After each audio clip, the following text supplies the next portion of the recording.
Que Dios les bendiga, que Dios les guarde, les cuide y les proteja hoy y siempre. Quiero hablarles sobre las escrituras, sobre la palabra de Dios, porque he estado conversando o dando consejería de algunas personas que preguntan y tienen tiempo de estar en la iglesia y como que no entienden la palabra, no la comprenden. No sé qué es lo que sucede, tal vez que no se les ha explicado cómo escudriñar las escrituras, pero si nos vamos a la segunda carta de Timoteo, segunda carta de Timoteo en el capítulo 3, versículos 16 y 17, el apóstol Pablo le dice a Timoteo que toda escritura es inspirada por Dios, útil para corregir, útil para exhortar, útil para todo. Amigos, amigas, Iglesia del Señor, yo quiero que ustedes escuchen con mucha atención lo que el Señor nos habla en su palabra. El Señor es amplio para hablar y nos dice por medio del apóstol Pedro, ahí en la primera de Pedro, en el capítulo 1, en el versículo 23, 25, dice, siendo renacidos, oígame bien, no de simiente corruptible, sino de incorruptible, ¿por medio de qué? De la palabra de Dios que vive para siempre. La palabra de Dios que vive para siempre, el que la recibe y la lleva al corazón. Pero hay muchas personas, principalmente, diríamos, el religioso, que no entienden qué es la palabra de Dios y cómo es que la palabra de Dios transforma al ser humano. Por medio del Espíritu Santo lo renueva, nos guía, nos enseña.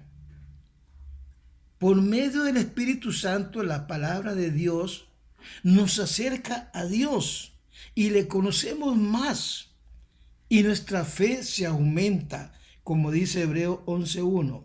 Certeza y convicción es la fe, como un granito de mostaza la hacemos crecer en nosotros. Pero es por medio de la palabra, si confiamos en Él. Pero usted escuchará a muchas personas que yo les llamo religioso, porque no hay otra cosa.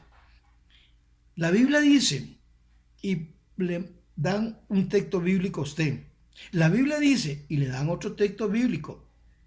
Pero ellos no leen la Biblia, únicamente lo que escuchan que la Biblia dice. Y si no leen la Biblia, mucho menos que se le aplican los textos bíblicos que le dan a usted, no se lo aplican para ellos.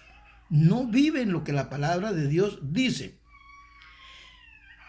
Miren, amados hermanos, amigos, escúchame bien.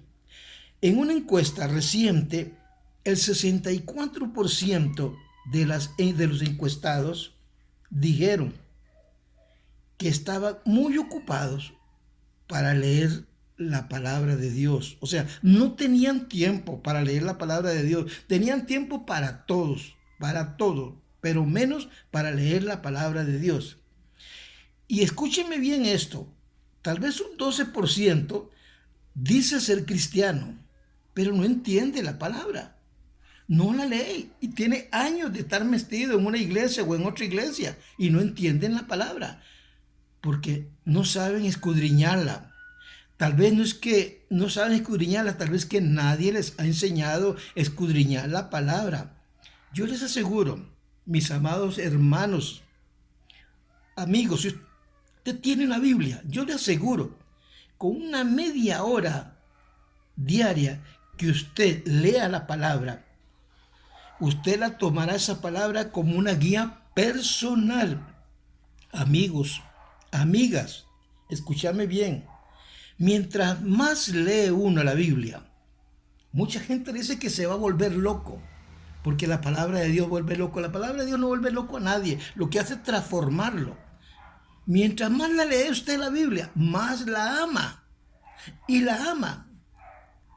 Y mientras más la lee, óigame, mientras más la lee de esa palabra rica, nos guiará y nos limpiará. Así que mientras usted lea más la Biblia, la ama, y mientras más la ama, más la va a leer.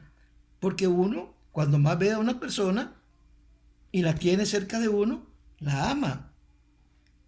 La ama. Y mientras más la ama, más la quiere tener más cerca. Así es la palabra de Dios. Que uno quiere verdaderamente tratar de ser cerca de ser amado como es Dios, un ser que es espíritu. Pero por medio de su palabra podemos encontrarnos. Cuando nosotros tomamos esa palabra rica y veraz hacia nosotros, cuando nos desviamos por un momento, la palabra nos corrige, nos enseña y nos hace regresar, nos instruye y nos instruye en justicia. La palabra de Dios es un don divino de Dios. Te lo recomiendo. Léela, escudriñala. Por favor, este es el mensaje de esta corta reflexión para que tú medites. Si tienes una Biblia, escudriña la palabra de Dios. Que Dios te guarde, que Dios te bendiga. Te amamos en el Señor. Amén y amén.